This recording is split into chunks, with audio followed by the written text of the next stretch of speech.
Hi friends, video కనుక నచ్చినట్లయితే తప్పకుండా లైక్ చేయండి. అమ్మ విద్యకి ఏం జరిగిందని చెప్పేసి శివకృష్ణ సుమతిని అడుగుతుండగా సీతకు సపోర్ట్ చేస్తున్నానని చెప్పేసి మహాలక్ష్మి ఇంట్లో నుంచి గెంటేసిందని చెప్పేసి సుమతి చెప్తుంది. జరిగిందంతా చెప్పిన తర్వాత ఇక ఇంత విషయం జరిగిందా, చాలా బాధగా ఉందమ్మా, ఇప్పుడు ఎక్కడికని వెళ్తావు, మీ ఇంటికాడ డ్రాప్ చేస్తారా అని చెప్పేసి శివకృష్ణ విద్యాదేవి టీచర్ని అడుగుతుండగా నాకు ఇల్లు లేదండి, నా వాళ్ళంటూ కూడా ఎవరు లేరు, ఎక్కడికి వెళ్ళానో అర్థం కావట్లేదని చెప్పేసి సుమతి అంటుంది. నాకంటూ ఎవరు లేదు, ఎక్కడికి వెళ్ళాలో అర్థం కావట్లేదు అని చెప్పేసి విధంగా అనుకుంటూ అయ్యో నా బాధ చెప్పి మీ పనికి ఇబ్బంది పెట్టానేమో, మీరు వెళ్ళండి అని చెప్పేసి విధంగా సుమతి అంటుండగా ఆల్రెడీ సిటీలో పని ఉంటే వెళ్ళి వస్తున్నానమ్మా, ఒక మాట చెప్తాను వింటావా, మా ఇంటికి వస్తావా అని చెప్పేసి ఈ విధంగా శివకృష్ణ సుమతిని అడుగుతూ ఉంటాడు. మీ ఇంటికా? అవునమ్మా, నువ్వు వస్తే ఎంతో సంతోషపడతాను అని చెప్పేసి శివకృష్ణ అంటాడు.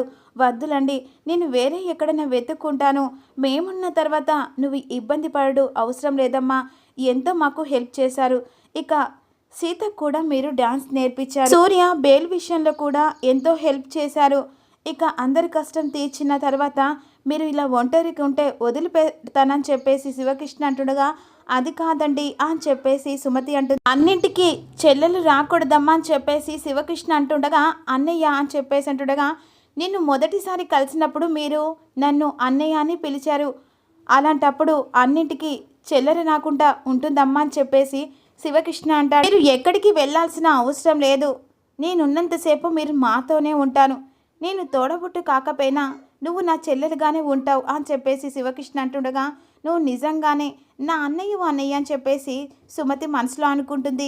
కానీ నీతో చెప్పుకోలేని పరిస్థితి, పదండమ్మా ఇంకేం ఆలోచించకు అని చెప్పేసి సుమతిని ఇంటికి తీసుకొని వెళ్తూ ఉంటాడు శివకృష్ణ.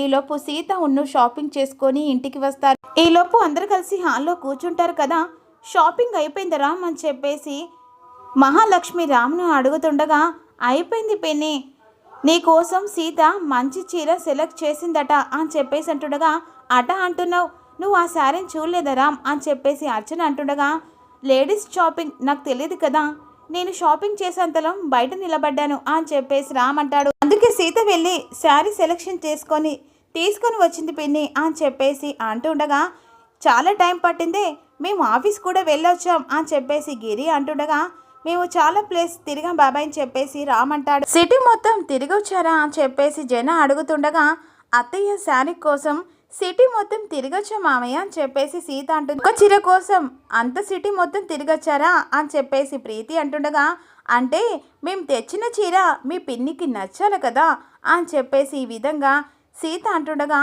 ఎంత కాస్ట్లీ చీర కొన్నారేంటి అని చెప్పేసి మహా అడుగుతుంది. ఖరీదు చూడకండి అత్తయ్య, మీ అబ్బాయి ఎంతైనా పర్వాలేదు అన్నారు, కానీ ఇక నీ కొన్న చీరలలో ఖరీదు మాత్రం చూడలేదు, ముందు ఆ శారీ తీసి చూపించు, మహా సంతోషిస్తుందో లేదో చూద్దాం అని చెప్పేసి అర్చన అంటుండగా త్వరగా చూపించు సీత అని చెప్పేసి రామంటారు. త్వరగా చూపించు సీత, చీర చూడాలని ఆశగా ఉందని చెప్పేసి రామంటుండగా చూపిస్తాను మామ, ఇదిగో అత్తయ్య మీ చీర అని చెప్పేసి అలా బ్యాగ్లో నుంచి శారీ చూపెడుతుండగా ఒక్కసారిగా శారీ చూసి షాక్ అయిపోతుంది.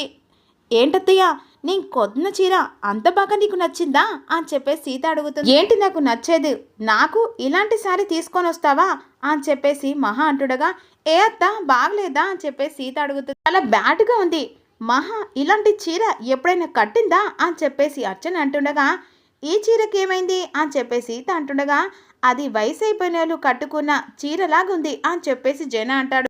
మా వదిన రేంజ్కి తగిన చీర కాదు అని చెప్పేసి జన గిరి అంటుండగా సీత కావాలని పిన్నికి అలాంటి చీర కనుక్కొని వచ్చిందని చెప్పేసి ప్రీతి ఇన్సర్ట్ చేయడానికి ఇలా చేసింది అని చెప్పేసి విధంగా అంటుండగా రామ్ సీత దగ్గరికి వచ్చి సీత ఏంటి నువ్వు చేసిన పని, మోడలింగ్ శారీ తీసుకున్నావు అనుకుంటే ఇలాంటి శారీ ఎందుకు తీసుకున్నావు అని చెప్పేసి రామ్ సీతను అడుగుతాడు.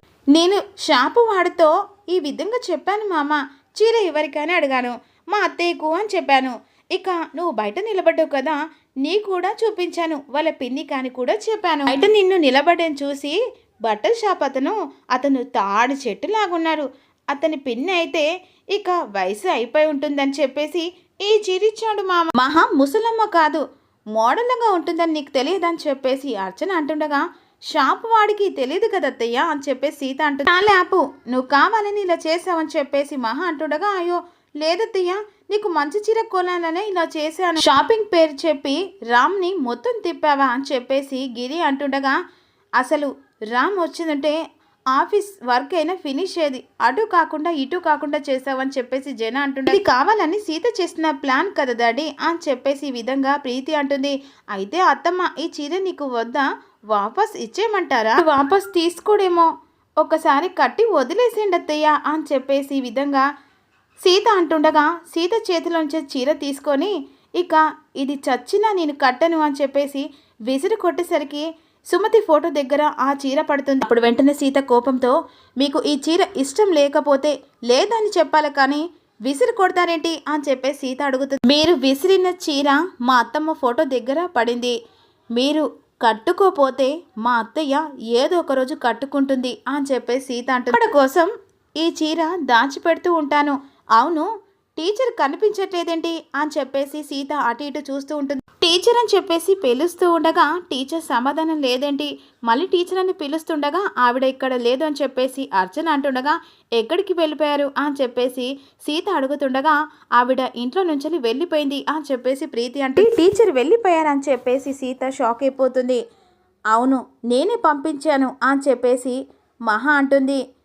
ఎందుకు పంపించారు పిన్ని అని చెప్పేసి రామ్ అడుగుతుండగా, టీచర్ వల్ల ప్రీతి సూసైడ్ చేసుకోబోయింది అని చెప్పేసి గిరి అంటే, జరిగింది బాబాయ్ అని చెప్పేసి అడుగుతుండగా, ఆ టీచరు ప్రీతిని హర్ట్ చేసింది, ప్రీతి వాళ్ళ ఫ్రెండ్ వస్తే హింస చేసినట్టుగా మాట్లాడింది, ఎలా జరిగిందని చెప్పేసి రామ్ అంటుండగా, నేను చెప్తాను, ఆ టీచర్ వచ్చి నుంచలి మన ఇంటి విషయాల్లో ఓవర్గా రియాక్ట్ అవుతుంది. అప్పుడు జరిగిందంతా చెప్పిన తర్వాత సీతను రామ్ షాక్ అయిపోతారు.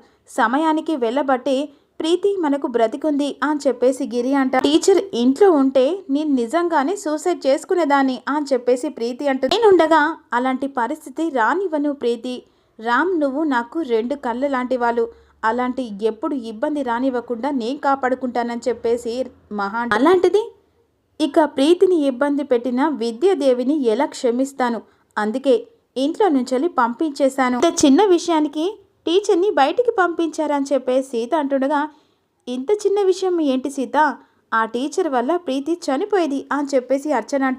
ప్రీతి సూసైడ్ చేసుకోవడం చిన్న విషయమా, టీచర్ చేయబట్టే ఇవాళ ప్రీతి చనిపోయేది, అది నీకు చిన్న విషయమా, అర్థం కావట్లేదా అని చెప్పేసి గిరి అంట. ఆవిడ కాబట్టి ఒక మాట అంటే తప్పేముంది, దానికి ప్రీతి చావాలనుకోవాలని చెప్పేసి విధంగా ప్రీతిని అనడానికి ఆవిడ ఎవరు, నా పిల్లల జోలికొస్తే నేను ఊరుకోను అని చెప్పేసి విధంగా మహా అంటుండగా, మంచి విషయమే కదా చెప్పింది అని చెప్పేసి సీత అంటుంది. నువ్వేనా చెప్పు మామ, మీ పిన్ని చేసిన విషయంలో న్యాయమేనా, పిన్ని ఏది చేసినా న్యాయంగా చేస్తుంది, పిన్ని విషయంలో నేను తప్పు పట్టలేనని చెప్పేసి రామ్ అక్కడి నుంచి వెళ్ళిపోతాడు. మాత్రమే కాదు మేం కూడా మహాను తప్పు పట్టలేం అని చెప్పేసి అర్చన అంటూ నుంచి అర్చన వాళ్ళు వెళ్ళిన తర్వాత, ప్రీతి మీ టీచర్ వెళ్ళినట్టు నీకు బాధగా ఉందేమో, నాకు మాత్రం ఫుల్ హ్యాపీగా ఉంది అని చెప్పేసి అక్కడి నుంచి ప్రీతి వెళ్ళిపోతుంది. వారు టీచర్ని పంపించడం మంచిది విషయమేనా అని చెప్పేసి జనను అడుగుతుండగా, ఏంటి విషయం, మహాలక్ష్మికి బాగా తెలుసు, ఏం మంచో ఏం చెడో తనకు మాత్రమే తెలుసు అని చెప్పేసి జన అంటే, అక్కడి నుంచి వెళ్ళిన తర్వాత ఏంటి సీత షాక్ అయ్యావా, ఇక్కడ నన్ను కాదని నీకు ఎవరు సపోర్ట్ చేయలేదు అని చెప్పేసి ఈ విధంగా మహా. ఈ మాట ఎవ్వరు వినరు, ఎన్ని రోజులు ఆ విద్యాదేవి టీచరు అండ చూసుకొని ఎగిరెగిరి పడ్డావు కదా, శ్రీరాముడికి హనుమంతు తోడుగా ఉన్నట్టుగా ప్రతి విషయంలో ఆ టీచర్ సపోర్ట్ నీకు ఎక్కువైంది సీత. డాన్స్ నేర్పించి పోటీల్లో నిన్ను గెలిపించింది, ఇక సూర్యను మధును కలిపేలా చేసింది, మేము ఇంట్లో లేని టైంలో మీ ఇద్దరిని ఒకటి చేయాలనుకుంది, టీచర్ నీకు తోడుగా అండగా ఉంటుంది కాబట్టి అందుకే టీచర్ని తోకలా కట్ చేశానని చెప్పేసి ఈ విధంగా మహా. నువ్వు ఒంటరి దానివి, ఏమీ చేయలేవు, ఫ్యామిలీ మొత్తం నా వైపు ఉంది కాబట్టి నువ్వు ఏమీ చేయలేకపోతావు. మళ్ళీ మీ టీచర్ తిరిగి వస్తుందని అనుకుంటున్నావేమో, ప్రీతిని అడ్డు పెట్టుకొని సెంటిమెంట్తో మీ టీచర్ని బయటికి పంపించాను, టీచర్ మళ్ళీ తిరిగి వస్తే ప్రీతి చనిపోతుందేమో క్రియేట్ చేసి పెట్టాను, సో టీచర్ ఎప్పటికీ ఇంటికి తిరిగి రాలేదు, నువ్వు ఇప్పుడు రెక్కలు లేని పక్షివి, హనుమంతుడు రామునికి తోడు లేకపోతే సీతను తీసుకురాలేకపోయేవాడు, టీచర్ సాయం లేని నువ్వు రామ్ని ఎప్పటికీ పొందలేవు. హనుమంతుని వల్ల సీత కథ సుఖాంతమైంది.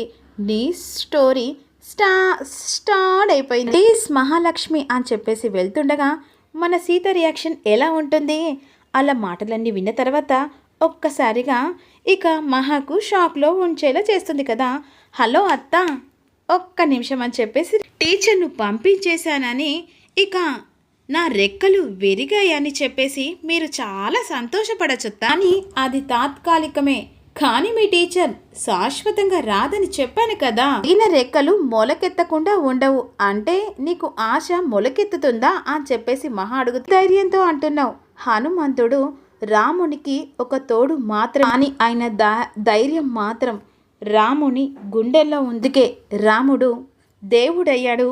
హనుమంతుడు రామునికి భక్తుడయ్యా. రాముడిలాగా ధైర్యంతోనే చెప్తున్నాను, ఆ రాముణ్ణి నన్ను ఎప్పటికీ మీరు విడగొట్టలేరు. టీచర్ ఉన్నా లేకపోయినా సరే నా రాముడు నాకే సొంతం. ఇది చూద్దాం. ముందు ఇక రాముడికున్న ధైర్యం ఉందో లేదో పక్కన పెడితే రామ్ సపోర్ట్ నీకుందో లేదో వెళ్ళి రామ్ను అడుగు అని చెప్పేసి మహా దగ్గరికి కోపంగా వచ్చి, ఏంటి మామ ఇది, ఏదో చిన్న తప్పు వల్ల టీచర్ గారిని అలా ఇంట్లో నుంచి ఎలా పంపిస్తుంది అని చెప్పేసి సీత అంటుండగా, పిన్నిని తప్పు పట్టకు సీత అని చెప్పేసి రామ్. చిన్నది కాదు సీత, పెద్దదే ఉంటుంది అని చెప్పేసి రామ్ అంటుండగా, చిన్నదో పెద్దదో మనం లేకుండా టీచర్ని ఎలా బయటికి పంపించుంటుంది అని చెప్పేసి రామ్ అంటాడు. నీ కారణం లేదు, ఏది చేయను. అవును, టీచర్ గారి సపోర్టు నాకుంది కాబట్టి ఏకైక కారణం అదే మీ పిన్నికి అని చెప్పేసి సీత అంటూ, నీకు సపోర్ట్ చేస్తే మా పిన్నికి ఏంటి లాభం, ఎందుకంటే ఆ టీచర్ నన్ను పోటీలో గెలిపించింది కదా. ఇక అది మంట. సూర్యబావకు బేలిప్పించి మధు అక్కను ఇంటికి పంపించేశారు. మీ పిన్నికి టీచర్ అంటే కోపం అని చెప్పేసి సీత అంటుండగా, టాపిక్ డైవర్ట్ చేయకు సీత అని చెప్పేసి రామంటాడు. ప్రీతికి అలా చేసింది కాబట్టి పిన్ని పంపించింది. అయినా ఏదో జరిగింది మామ, నీకు తెలియట్లేదు. మీ ప్రీతిని అడ్డు పెట్టుకొని ఈ నాటకం ఆడి టీచర్ని పంపించింది. అయినా టీచర్ వెళ్ళిపోతే నీకు ఏం అనిపించట్లేదు కదా అని చెప్పేసి అంటుండగా, ఆవిడేమన్నా మన బంధువా అని చెప్పేసి రామ్ అడుగుతాడు. టీచర్ లేకపోతే ఈ రోజు పందెంలో గెలిచే వాళ్ళం కాదు. నువ్వు ఇక్కడ, నేను ఎక్కడో ఉండేదాన్ని. ఈరోజు నేను ప్రాణాలతో ఉండేదాన్ని కాదేమో. ఇక మా బావకు బెయిల్ ఇప్పించి మా అక్కను కల్పించింది. అంతేకాదు మామ, ఇక నిన్ను మాత్రం తన సొంత కొడుకులా కూడా ఆలోచించింది. అలాంటి టీచర్ని అలా అంటావా? నువ్వు చెప్పేది కరెక్టే సీత, కాకపోతే తనకు ఇంకో జీవితం అనేది ఉంటుంది కదా అని చెప్పేసి రామ్ అంటుండగా, ఉంటుంది మా, ఎప్పుడైనా తన జీవితంలోకి వెళ్ళిపోవచ్చు. ఇలా కాదు కదా, టీచర్ని మనం ఇంటికి తీసుకొచ్చాం, అదే గౌరవంగా తనని బయటికి పంపించాలి కదా. అందరి ముంగట సన్మానించాం కదా అని చెప్పేసి రామ్ అంటుండగా, అదొక సన్మానమా? టీచర్ని బ్రాస్లెట్ కొట్టించిందని ఎంత అవమానించింది. రోజు నేను ఉండబట్టే సరిపోయింది. ఇప్పుడు నన్ను ఏం చేయమంటావు? వెళ్ళి టీచర్ని వెనుకులాడి వెతికి తీసుకురమ్మంటావా అని చెప్పేసి రామంటుండగా, మీ పిన్నిని దాటేసి నువ్వు ఆ పని చేస్తావని నాకు నమ్మకం లేదు అని చెప్పేసి సీత అంటుంది.